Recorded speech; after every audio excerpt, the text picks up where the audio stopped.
नमस्कार, आप सभी का स्वागत है यूट्यूब चैनल कुमार फाइनेंस पर। इस वीडियो में हम बात करेंगे मोरपेन लैबोरेटरीज लिमिटेड के बारे में, जो एपीआई यानी एक्टिव फार्मास्यूटिकल इंग्रेडिएंट्स का मैन्युफैक्चरिंग, प्रोड्यूसिंग, डेवलपिंग और मार्केटिंग करती है।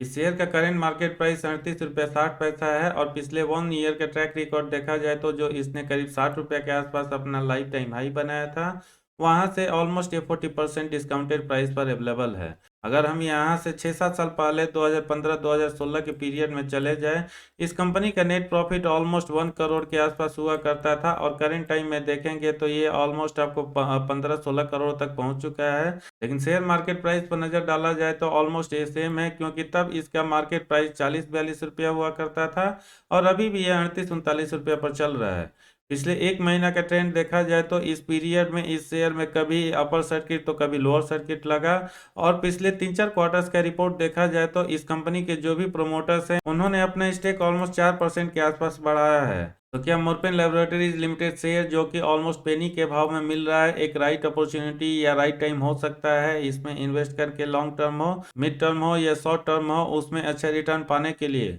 प्रेजेंट टाइम में इसका फंडामेंटल और टेक्निकल डेटा कैसा नजर आ रहा है, पास्ट में इस कंपनी ने कैसा परफॉर्मेंस दिया है और यहाँ से इसका फ्यूचर आउटलुक कैसा रह सकता है,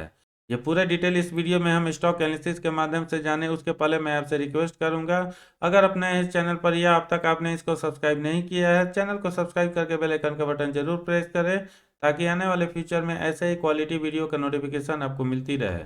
दोस्तों, सबसे पहले इस कंपनी के बिजनेस के बारे में बात करें तो इसका मेजर इंगेजमेंट वैसे तो एपीआई सेगमेंट में है, क्योंकि 58% का रेवेन्यू इसको इसी सेक्टर से आता है। लेकिन इस कंपनी का एक स्ट्रॉन्ग प्रेजेंस डायग्नोस्टिक बिजनेस में भी है, क्योंकि वहां से इसको 25% का रेवेन्यू जाता है। बाकी फॉर्मुलेशन और ओटीसी बिजनेस में भी इसके प्रेजेंस को हम अच्छा मान सकते हैं, क्योंकि इन दोनों ही सेगमेंट से इसको करीब 10% और 7% का रेवेन्यू आता है। इस कंपनी के रेवेन्यू को अगर हम जियोग्राफिकल बेसिस पर ब्रेकअप करके देखें तो फिनेंशियल ईयर 2021 का जो इसका डेटा आया था, उसके अकॉर्डिंग इसको 59% का रेवेन्यू इंडिया से, 6% का रेवेन्यू यूएसए से और बाकी 35% का रेवेन्यू रेस्ट ऑफ वर्ल्ड से आता है। प्रेजेंट टाइम में इस कंपनी के पास 3 मैन्युफैक्चरिंग फैसिलिटीज अवेलेबल है इंडिया में, जो बड्डी, परवाणु और सोलन में लोकेटेड है। दोस्तों, इस कंपनी के बारे में ब्रीफ जानकारी के बाद आगे बढ़ते हुए अगर हम स्टॉक पॉइंट ऑफ व्यू से देखें तो करेंट टाइम में ये एक माइक्रो स्मॉल कैप की कंपनी है, क्योंकि मार्केट कैप इसका मात्र 1978 करोड़ है और इस स्टॉक का करेंट मार्केट प्राइस जो 38 रुपया 60 पैसा चल रहा है, अभी भी थोड़ा सा ये ओवर प्राइस्ड नजर आ रहा है, क्योंकि इसका वैल्यूएशन अगर देखा जाए तो स्टॉक भी फिलहाल इसका 35.8 है। रिटर्न ऑन कैपिटल एम्प्लॉयड हो या रिटर्न ऑन इक्विटी हो, काफ़ी स्ट्रॉन्ग और अच्छा माना जा सकता है, क्योंकि ये 24.6% और 21.8% है। दोस्तों, देखा जाए तो हेल्थ केयर सेक्टर से बिलोंग करने वाली कंपनीज हो या एपीआई मैन्युफैक्चरिंग कंपनीज हो, उनका Q2 यानी सितंबर 2022 का रिजल्ट उतना स्ट्रॉन्ग नहीं आया था, लेकिन मोरपेन लेबोरेटरीज का जो रिजल्ट आया था इसको ज़्यादा पुअर माना जा सकता है, क्योंकि इसका sales growth year on year quarter basis पर मात्र 2% और प्रॉफिट ग्रोथ करीब 57.5% के आसपास निगेटिव था। अगर हम इसके रिजल्ट को इसके पीएस के साथ कंपैरिजन करके देखें तो सबसे खराब परफॉर्मेंस इसी का नजर आएगा, क्योंकि यहाँ पर जितनी भी 8 कंपनीज का लिस्ट दिया हुआ है,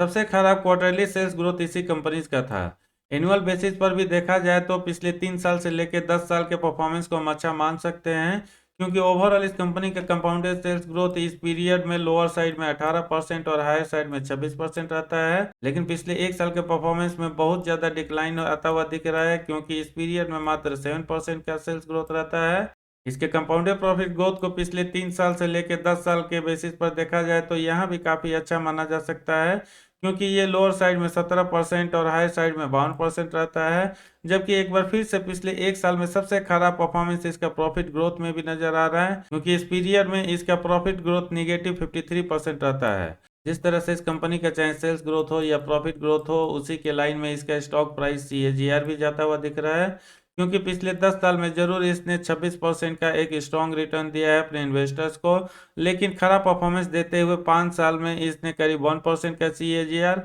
और पिछले 1 साल में सबसे खराब परफॉर्मेंस देते हुए इसने अपने इन्वेस्टर्स को 31% का निगेटिव रिटर्न दिया है। यानी देखा जाए तो ओवरऑल इसका स्टॉक प्राइस सीएजीआर पिछले 10 साल और 3 साल में अच्छा माना जा सकता है, जबकि पिछले 5 साल और 1 साल के परफॉर्मेंस को पुअर या काफी खराब माना जा सकता है, क्योंकि इस पीरियड में या तो फ्लैट या एक बहुत बड़ा निगेटिव रिटर्न दिया है। इस कंपनी का भले ही compounded sales growth, profit growth और स्टॉक प्राइस सीएजीआर पिछले एक साल में काफ़ी ज़्यादा डिक्लाइन किया है, लेकिन रिटर्न ऑन इक्विटी पर नज़र डाला जाए तो ये ऑलमोस्ट आपको पिछले 3 साल में फ्लैट नज़र आएगा। और ओवरऑल पिछले 10 साल के डेटा को देखा जाए तो ये ग्रो करते हुए 10% से लेकर 22% तक पहुंच गया है।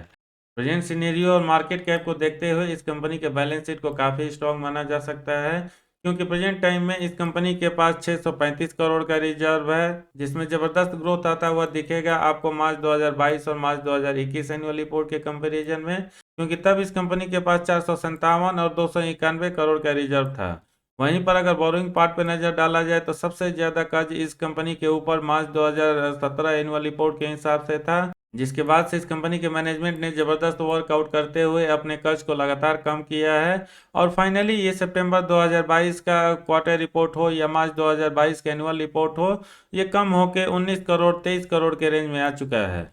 Promoters holding point of view से शेयर होल्डिंग पैटर्न को भी काफ़ी अच्छा माना जा सकता है, क्योंकि प्रोमोटर्स की होल्डिंग दिसंबर 2019 से लेके दिसंबर 2021 के बीच में मात्र 34.5% के आसपास रहता है, जिसमें 0.4% का ग्रोथ आता हुआ दिख रहा है मार्च 2022 से क्वार्टर रिपोर्ट के हिसाब से, और ये बढ़ के 38.38% तक हो गया है। और अगले क्वार्टर में जरूर यहाँ पर थोड़ी सी कमी आती हुई दिख रही है, लेकिन एक बार फिर से सितंबर 2022 का जो इस कंपनी ने रिजल्ट प्रेजेंट किया था, प्रोमोटर्स की होल्डिंग एक बार फिर से 38.22% तक हो गया है। एफआईज की होल्डिंग में भी आपको पिछले कुछ क्वार्टर्स में हाइक आता हुआ दिखेगा, और ये 0.91% से बढ़ के 1.15 तक पहुंचा है। डीआईज की होल्डिंग जरूर year on year quarter basis पर काफ़ी ज़्यादा ग्रो किया है, क्योंकि ये 1.25% से बढ़ के 4% तक हुआ है, लेकिन जून 2022 से क्वार्टर रिपोर्ट से कंपेयर करके देखा जाए तो इसमें हल्की सी गिरावट आती हुई दिख रही है, क्योंकि तब डीआईज की होल्डिंग 4.08% था। यानी ओवरऑल देखा जाए तो पिछले कुछ क्वार्टर्स में चाहे प्रोमोटर्स हो, एफआईज हो या डीआईज हो, या तो उन्होंने अपना स्टेक इंक्रीज किया है या कंसिस्टेंट रखा है, जो कि एक अच्छा साइन माना जा सकता है किसी भी कंपनी और स्टॉक के लिए।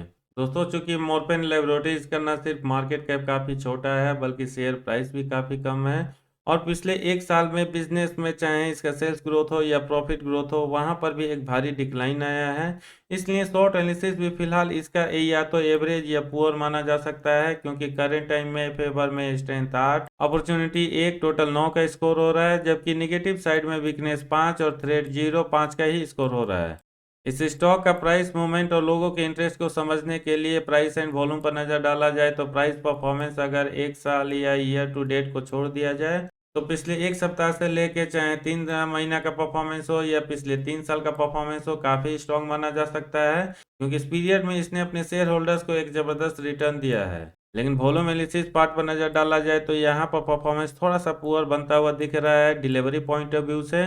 क्योंकि पिछले 1 मंथ से लेके टुडे डेटा के अकॉर्डिंग लगातार इस शेयर में 1 करोड़ के आसपास या एक बार के लिए पिछले एक सप्ताह में करीब 4 करोड़ शेयर ट्रेड होता है, जिसमें डिलीवरी का परसेंटेज ऑन एवरेज पिछले एक महीना डेटा के अकॉर्डिंग 21.20% रहता है हायर साइड में, और बाकी चाहे पिछले 1 वीक एवरेज डेटा हो या यस्टरडे का डेटा हो, इस पीरियड में डिलीवरी का परसेंटेज मात्र 17.5% से लेके 19% के रेंज में है। यानी ओवरऑल देखा जाए तो भले ही इसके शेयर प्राइस में पिछले 3 महीना में जबरदस्त मूवमेंट आया है, और इसने अपने शेयर होल्डर्स को करीब 58-59% का अच्छा रिटर्न भी दिया है। इस स्टॉक में ट्रेडिंग क्वांटिटी भी काफ़ी हाई वॉल्यूम में हो रही है, लेकिन डिलीवरी का परसेंटेज काफ़ी लो है, जो इंडिकेट करता है चाहे कोई शॉर्ट टर्म इन्वेस्टर हो, मिड टर्म इन्वेस्टर हो या लॉन्ग टर्म इन्वेस्टर हो, लोग इसको बाई करके अपने पोर्टफोलियो में ऐड नहीं कर रहे हैं। तो क्या करंट टाइम में इस शेयर को अवॉइड करना चाहिए किसी भी इन्वेस्टर और ट्रेडर को अपने पोर्टफोलियो में ऐड करने से? इसको जानने समझने के लिए सबसे पहले अब हम इसका टेक्निकल डेटा देख लेते हैं, और फाइनली इसके लॉन्ग टर्म प्रोस्पेक्ट को समझते हुए कुछ और डिटेल देखेंगे ताकि आइडिया लग सके यहाँ से मिड टर्म से लेके लॉन्ग टर्म में ये शेयर अपने इन्वेस्टर्स को कैसा रिटर्न दे सकता है। दोस्तों, टेक्निकल एनालिसिस में इस स्टॉक का चाहे चार्ट पैटर्न हो, मूविंग एवरेज हो, डेली डेटा के अकॉर्डिंग पॉजिटिव नजर आ रहा है, जिसकी वजह से ओवरऑल ट्रेंड इसका वेरी बुलिश है, क्योंकि मूविंग एवरेज इसका बुलिश, टेक्निकल इंडिकेटर्स बुलिश और moving average cross over bullish pattern में जाते हुए दिख रहे हैं। वीकली चार्ट पैटर्न, डेटा और मूविंग एवरेज के अकॉर्डिंग भी एक बार फिर से वेरी बुलिश ट्रेंड बनता हुआ दिख रहा है, क्योंकि एक बार फिर से समरी में इसका moving average bullish, technical indicator bullish और moving averages cross over neutral position में है। मंथली डेटा और चार्ट पैटर्न के अकॉर्डिंग जरूर यहाँ पर ट्रेंड न्यूट्रल बनता हुआ दिख रहा है, जो थोड़ा सा मिड टर्म से लेके long term point of view से कंसीडर किया जाता है, क्योंकि समरी में यहाँ पर मूविंग एवरेज इसका भले ही बुलिश पैटर्न में है, लेकिन टेक्निकल इंडिकेटर बियरिश और moving averages cross over neutral position में है। यानी ओवरऑल देखा जाए तो इस स्टॉक को करंट मार्केट प्राइस पर बाई करके शॉर्ट टर्म में इसके मोमेंटम को राइड किया जा सकता है। और अगर आप एक ट्रेडर हैं और प्रॉफिट बुक करना चाहते हैं शॉर्ट टर्म में, इस स्टॉक को अपने पोर्टफोलियो में ऐड करने के बारे में प्लान कर सकते हैं। लेकिन अगर आपका ओपिनियन मिड टर्म से लेकर लॉन्ग टर्म तक का है, तो चूंकि इसका monthly data overall neutral position में है, इसलिए आने वाले कुछ और टाइम तक थोड़ा सा वेट कर सकते हैं। और जैसे ही यहाँ पर इसका ट्रेंड ओवरऑल बुलिश या वेरी बुलिश बनता हुआ दिखे, फिर इसके मोमेंटम को राइड करने के बारे में प्लान कर सकते हैं। दोस्तों, long term investment point of view से देखा जाए तो यहाँ पर स्कोर कार्ड में जो 6 पैरामीटर दिया हुआ है, उसमें से इसके परफॉर्मेंस को लो कैटेगरी में रखा गया है और इसका स्कोर मात्र 2.2 निकल कर आ रहा है। वैल्यूएशन वाइज भी ये थोड़ा सा ओवर प्राइस जाता हुआ दिख रहा है, जिसकी वजह से वैल्यूएशन में भी यहाँ पर रिस्क थोड़ा सा ज्यादा शो कर रहा है, क्योंकि ओवर वैल्यूड होने की वजह से यहाँ पर भी स्कोर मात्र 1.5 हो रहा है। वैसे देखा जाए तो हेल्थ केयर सेक्टर से बिलोंग करने वाले जितने भी स्टॉक्स हैं, जो भी क्वालिटी कंपनीज हैं, मैक्सिमम स्टॉक का वैल्यूएशन आपको थोड़ा सा हायर साइड में ही देखने को मिलेगा, क्योंकि पी रेशियो लोअर साइड में 30 के आसपास जबकि हायर साइड में 60 के आसपास देखने को मिलेगा। ग्रोथ स्कोर में भले ये स्टॉक बहुत ज़्यादा पुअर नज़र नहीं आ रहा है, लेकिन ये एवरेज है, क्योंकि यहाँ पर भी 10 में से इसको मात्र 5 का रेटिंग मिल रहा है। प्रॉफिटेबिलिटी के मामले में ये हाई माना जा सकता है क्वालिटी पॉइंट ऑफ व्यू से, क्योंकि यहाँ पर इसको 10 में से 7 निकल कर आ रहा है। प्रेजेंट टाइम में इस स्टॉक में एंट्री पॉइंट ऑफ व्यू से भी देखा जाए तो ये एवरेज नजर आ रहा है, जबकि चूंकि रेड फ्लैग का यहाँ पर कोई भी इशू नजर नहीं आ रहा है, इसलिए ये पार्ट आपको ग्रीन जोन में देखने को मिलेगा। यानी ओवरऑल देखा जाए तो मोरपेन लेबोरेटरीज लिमिटेड का स्कोर कार्ड को हम एवरेज या पुअर मान सकते हैं, क्योंकि बहुत सारे पार्ट में रेड सिग्नल लो स्कोर की वजह से देखने को मिल रहा है, जबकि कुछ पार्ट में एवरेज और कुछ पार्ट में जरूर ये कंपनी खरा उतरती हुई नजर आ रही है।